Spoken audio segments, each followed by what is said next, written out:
ये सर जो हालात हमारे सामने हैं, इसकी रोशनी में ये पीआईए अब चलेगी कैसे?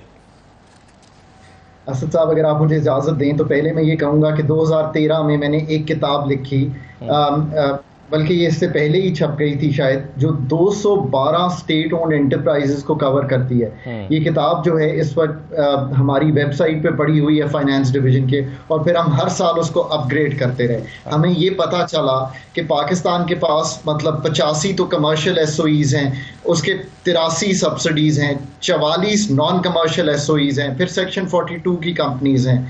Power sector, oil and gas, aviation, railways, infrastructure, transport, communication, manufacturing, finance, mining, engineering, industrial real estates, wholesale, retail and marketing. ये है पाकिस्तान गवर्नमेंट का फुटप्रिंट। आज भी ये फुटप्रिंट इसी तरह मौजूद है इन सब सेक्टर्स में। सो यहाँ से तो गुफ्तगू का अंदाज करें तो हमें इस पूरे फुटप्रिंट को जाकर देखना है, और इसमें सबसे बड़ा जो एशलीज हील है वो एनर्जी सेक्टर और एविएशन और पीआईए जिसका आपने जिक्र किया। सो मैं पहले ब्रॉड से शुरू करता हूँ। देखिए, एक तो ओनरशिप मॉडल ही नहीं क्लियर है, फिर इतने बड़े फिस्कल कॉन्सिक्वेंसेस हैं चीज़ों के जिसकी कोई हद नहीं है, फिर डेटा अवेलेबिलिटी एक प्रॉब्लम हुई, और जो प्राइवेटाइजेशन एफर्ट हुआ वो बहुत वीक था और वो कई दफ़ा चला और फिर रुक गया। Restructuring effort has yielded very little result because हम उसको कभी भी पाए तकमील तक नहीं पहुंचा सके, और ना ही कॉम्पिटेंट बोर्ड्स और ना ही कॉम्पिटेंट मैनेजमेंट ला सके, और ना ही इजाज़त दे सके कि इनको कमर्शियल इदारों की तरह चलाएं। पावर सेक्टर क्रिटिकल है इस सारे एरिया में बिकॉज बहुत बड़ा लॉस कर है। पीआईए क्रिटिकल है, 86 बिलियन रुपए का लॉस है पिछले साल का पीआईए का। रेगुलेटरी सेक्टर एक बहुत बड़ा इसमें भी इम्पेडिमेंट है बिकॉज जो रेगुलेटरी फ्रेमवर्क्स हैं, चाहे वो पीआईए के केस में हो, जो हमारे ओपन स्काई पॉलिसीज हैं, चाहे वो एनर्जी के सेक्टर में हो, अगेन ये बहुत बड़ा एक प्रॉब्लम है। अनटारगेटेड सब्सिडीज और कंटिन्यूस सपोर्ट एक बहुत बड़ा फिस्कल बोझ है। अब आप कहेंगे कि मैंने तो एक बहुत बड़ा एजेंडा आपके सामने रख दिया है, तो बड़ी clearly in the short run तो देखें, you keep PIA afloat by giving a signal to the banks कि पीआईए में एक बहुत बड़ी गारंटी गवर्नमेंट की खड़ी है और जो भी जहाज़ों के इस वक्त पार्ट्स की ज़रूरत है, so you keep them afloat.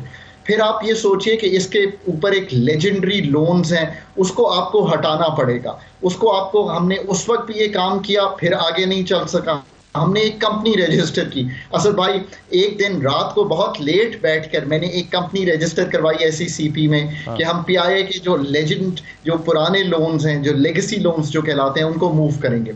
आज भी सिस्टमैटिकली उनको मूव करना पड़ेगा, और फिर आपको एक क्लीन पीआईए बनानी पड़ेगी जिसकी आप निजकारी की टीम लाइए वहां पे।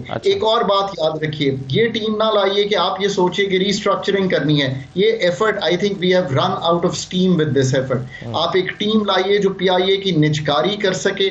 उसका मतलब है कि जो फाइनेंसिंग हुई है उसको बाइफरकेट करके क्लीन करना शुरू करे। पीआईए होल्डिंग्स एक कंपनी है, उसको क्लीन करे जिसमें स्क्राइब और रूजवेल्ट होटल हैं, उसकी अलग वैल्यूएशन करे, और फिर देखे कि इन जो जहाज हैं जो इतने पुराने हैं, इनको पीआईए के रूट्स को, इनकी इनहेरेंट वैल्यू क्या है, ये सब काम अगले 3 से 4 महीने में कंप्लीट करे और पीआईए को तैयार करे फॉर प्राइवेटाइजेशन।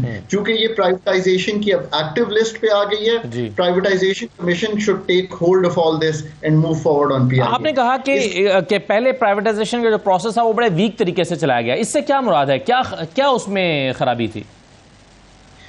देखिए, अगर आपने प्राइवेटाइजेशन करनी है तो पहले तो आप प्राइवेटाइजेशन कमीशन को स्ट्रेंथन करने का आज से अमल शुरू करें ना। उसका मतलब है कि आपको एक बहुत ही कॉम्पिटेंट टीम वहाँ लानी पड़ेगी, प्राइवेटाइजेशन हेड से लेके प्राइवेटाइजेशन के नीचे तक आपको एक टीम बिल्ड करनी पड़ेगी, सेक्टर स्पेशलिस्ट बिल्ड करने पड़ेंगे, और फिर प्राइवेटाइजेशन को रिंग फेंस करना पड़ेगा कि वो जो काम करने जा रहे हैं उनको हम, जो बाद में लॉ एनफोर्समेंट एजेंसीज हैं, उनको बेशक बीच में बिठाइए ताकि कि उनको आप एक तकवीयत दें कि वो ये काम करें और इन गुड फेथ करें। और आपको इसी तरह जो पूरा प्राइवेटाइजेशन का बोर्ड है, मुझे मालूम है कि उसको अभी हमने थोड़ा अपडेट किया है, उसको बड़े स्ट्रॉन्ग प्रोफेशनल्स के साथ लाना पड़ेगा जो विजन मैंने आपके सामने रखे हैं वो इस विजन को बड़ी क्लियरली समझते हो। वो ये भी समझते हो कि रीडिज़ाइन किस तरह करना है एनर्जी सेक्टर को, एविएशन सेक्टर को, और फिर लो हैंगिंग फ्रूट क्या है। मेरा ख्याल है 24 स्टेट ओन्ड एंटरप्राइजेज हैं who are on the active list इस वक्त, तो उनको कैसे लेके चलना है, अगर RLNG पावर प्लांट्स पे मूव करना है, नंदीपुर पे मूव करना है, तो ये सब चीज़ें जो हैं, अगर डिस्कोस को छोटा करना है, so they must be very with the things on all this, और इसको फिर आप आगे लेके चलें। NHA वगैरह का एक फ़र्क चीज़ है जिसको आप फ़र्क तरीके से लेंगे। उनके पास एक डेटा सेट बहुत ज़बरदस्त होना चाहिए ताकि उनके पास हर वक्त अपडेटेड डेटा हो। ये जो किताबें मैंने 3-4 लिखी बैठ के फाइनेंस में, ये मैंने इसीलिए लिखी कि हम डेटा तो पिकअप कर सकें। कोई ऐसा उनका मॉनिटरिंग सेल या फाइनेंशियल सेल होना चाहिए कि ये तो ऑनलाइन डेटा उनके पास सबका अवेलेबल हो ताकि वो उसका एनालिसिस कर रहे हों। और याद रखिए कि कोई भी इदारा जब प्राइवेटाइजेशन की लिस्ट पर एक्टिवली आ जाता है, तो जब मैं कहता हूं कि ये वीक रहा, तो उसका मतलब है कि they should take charge of that अदारा। उनके पास तो इतनी अथॉरिटी है कि कोई भी चेंजेस ये अदारों में जब होते हैं तो they have to consult back with the privatisation commission. तो ये एक ओवरऑल फ्रेमवर्क है। फिर कुछ अदारे ऑब्वियसली ऐसे होंगे जो इमीडिएटली नहीं जा सकते, उनकी जो आप कहेंगे जिस तरह से कॉर्पोरेट गवर्नेंस है, इस पर भी हमने बहुत काम किया। हमने कॉर्पोरेट गवर्नेंस रूल 2013 लिखे, फिर उनको 2017 में अपग्रेड किया। I was the anchor in doing this work also. जब हमने ये काम इसलिए किया कि हम जहाँ पे प्राइवेटाइजेशन में मूव नहीं कर सकते, तो इनको बड़ी क्लैरिटी होनी चाहिए कि what are their reporting channels, इनके बोर्ड का क्या रोल है, बोर्ड की इंडिपेंडेंस क्या है, कमिटीज की इंडिपेंडेंस क्या है, CEO की इंडिपेंडेंस क्या है, इंटरनल कंट्रोल्स कैसे आते हैं। ये सब चीजें भी हमने उस किताबों में लिखी हुई हैं। फिर ऑब्वियसली जो हमारा कंपनीज ऑर्डिनेंस है, जो कंपनीज उनके अंडर चलती हैं, उनकी अपनी इंडिपेंडेंस है कमर्शियल डिसीजंस की, और उनको कमर्शियली ये डिसीजंस लेने चाहिए। गवर्नमेंट ने अगर कोई काम करवाना है उनसे, तो they must pay for that work. Subsidy must be well paid. Regulator को भी बेहतर होना है और मार्केट मेकिंग करनी है हर जगह पे। ये अगर पूरा इकोसिस्टम बनेगा पाकिस्तान में, तो then only can you move very, जिसे कहेंगे बगैर हर्डल्स के, इन 212 अदारे और स्पेशली जो उसमें कमर्शियल अदारे हैं उनको ठीक करने के लिए। आई थिंक एक ओवरऑल। डॉक्टर साहब, अगर हम सिर्फ PIA की बात करें, चलें आप तो बाकी इदारों की भी बात कर रहे हैं, लेकिन आज चूंकि हम PIA में बात कर रहे हैं, तो PIA के इस मसले के हल के लिए, अगर हम प्राइवेटाइजेशन के लिए जाते हैं, तो मिनिमम कितना टाइम रिक्वायर्ड है, कितने अरसे में ये काम मुकम्मल हो सकता है? ये तो देखिए जी, जितनी जल्दी आप उसकी फाइनेंशियल री इंजीनियरिंग कर सकते हैं वो बहुत ज़रूरी होगा, बिकॉज डेट तो आपको कहीं ना कहीं उसका हैंडल करना पड़ेगा। फिर आपको जो उसकी निजी कंपनीज हैं, जैसे मैंने जिक्र किया, उनको हैंडल करना पड़ेगा। जो होल्डिंग कंपनीज हैं उनको मेरा ख्याल है अलहदा करना पड़ेगा आपको, बिकॉज उनके अंदर 2 बड़े होटल चल रहे हैं। उनकी प्राइवेटाइजेशन या उनकी उनको डिसएम्बार्क करना एक तरह से इस सिस्टम से, वो एक अलहदा चीज़ होगा। फिर PIA के जितने भी एम्प्लॉयज़ हैं उनको कैसे हैंडल करना है, बिकॉज बहुत से ऐसे एम्प्लॉयज़ होंगे जो ऑब्वियसली शायद नया जो आने वाला ओनर है वो नहीं ले सकेगा। फिर ओपन स्काई पॉलिसीज़ जो हैं वो कहाँ पे हैं, हम उनको देखना पड़ेगा कि एविएशन की पॉलिसीज़ क्या हैं। जब आप इस सब चीज़ को पुट टुगेदर करेंगे तो फिर आपको पता चलेगा कि आपके पास कितना वक्त है ये सारा काम करने के लिए। और तब तक के लिए आपको इसमें इन्वेस्ट करना पड़ेगा हुकूमत पाकिस्तान को, जैसे अभी 23 अरब रुपए मांगा जा रहा है। देखिए, उनके तो बेसिक तरीके ये होते हैं कि हम गवर्नमेंट की जो गारंटी है उसको खड़े करके कुछ लोनिंग करवा देते हैं, कुछ जो खर्चे हैं उनको डिफ़र कर देते हैं, कुछ जो इमीडिएट पेमेंट्स हैं उनको इंश्योर कर लेते हैं। ऑब्वियसली ये भी देखना पड़ेगा कि अगर कोई बहुत बड़े रूट्स जो हैं इस वक्त उन पे लीकेजेस हैं, तो उनको फौरी तौर पे हमें संभालना पड़ेगा या कंट्रोल करना पड़ेगा। सो ये चीज़ें भी साथ साथ हमें करना पड़ेंगी। So it's a heavy effort जो हमें डालना पड़ेगा इस सारे काम में।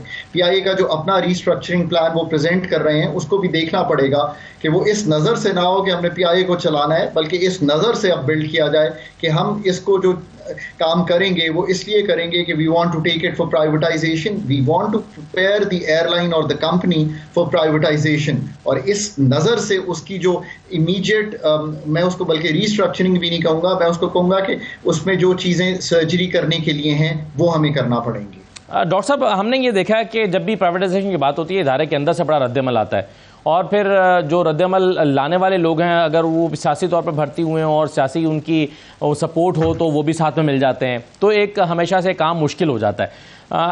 ऐसे में आप क्या समझते हैं कि इसको टेक्निकली कैसे मैनेज करना पड़ेगा, और कैसे उनको समझाना पड़ेगा एम्प्लॉयज़ को कि भाई अगर ये ना हुआ तो हाल फिर स्टील मिल जैसा होगा, फिर कोई भी नहीं बचेगा, इदारा नहीं बचेगा तो कौन बचेगा? That's an excellent question. और मैं इसलिए कहता हूं कि पीआईए या कोई और इदारे को जब आप बेचने जाते हैं तो आप इंगेज करें इन सब लोगों के साथ, उनको इंगेज किए बगैर, पॉलिटिकल लीडरशिप्स को इंगेज किए बगैर, वाइडर ऑडियंस को इंगेज किए बगैर। और उससे मेरा क्या मतलब है, बताइए उनको कि टेलीकॉम सेक्टर को प्राइवेटाइज किया, डीरेगुलेट किया, लिबरलाइज किया। आज कंपनीज हैं, कंपेटिटिव मार्केट है, आप उसका फायदा उठा रहे हैं। मैं लाहौर, पेरिस, कहीं भी बैठा हूं, आपसे कनेक्ट करके स्काइप पे ये काम कर सकता हूं आपके साथ। अगर आप बैंकों को भी अपने पास रखते तो सोचिए कितने बड़े लॉसेस होते। Just see the amount of investors जो बाहर से भी आया, मतलब एचबीएल जो है आगा खान की होल्डिंग है, इंटरनेशनल होल्डिंग है, पाकिस्तान में एक बड़ा टैक्स पेयर बना है बैंकिंग सेक्टर। आप कह सकते हैं कि आइडियल शायद आपको एटमॉस्फेयर नहीं मिला, पर वो तो हम बतदरीज बनाएंगे। पर आज आप इन दो सेक्टर्स की मिसाल रखिए, क्या नौकरियां इतने सारे चैनल्स आने से बढ़ी हैं या कम हुई हैं? क्या टेलीकॉम के प्लेयर्स से कंपेटिटिव बिहेवियर और नौकरियां बढ़ी हैं या कम हुई हैं? क्या बैंकिंग सेक्टर के एक्सपेंशन से, और अब तो हम फिनटेक बैंक्स पे जाएंगे, उसके बाद आपने ये भी देखा कि इतने छोटे छोटे और जो स्मॉल बैंक्स हैं उन्होंने, कशफ फाउंडेशन, इस तरह के बहुत से बैंक्स बने। सो नौकरियां तो एक्सपैंड होंगी। ये लोग अगर आज ये समझते हैं कि इन 24-23 जहाज़ों से एयरलाइन में कोई एक्सपेंशन आनी है, तो एयर इंडिया को जाके देखिए, जब प्राइवेटाइज हुई, टाटा ग्रुप के पास गई, 425 नए एयरक्राफ्ट ऑर्डर हुए हैं। तो क्या नौकरियां जो अभी 10, 15, 17 हज़ार के करीब हैं, वो बढ़ के 30 हज़ार पे जा सकती हैं? 425 में से आधे बोइंग एयरक्राफ्ट हैं और आधे एयर बसेज हैं। So you know we have to advocate. देखिए, गवर्नमेंट का काम ये सारे काम तो करना है, पर सिग्नल करना, एडवोकेसी करना, ये सारा काम भी है। नेशन को प्रिपेयर करना, और जो लोग नहीं समझते उनको बैठकर समझाना है इन अच्छी मिसालों से जो पाकिस्तान में ही मौजूद हैं।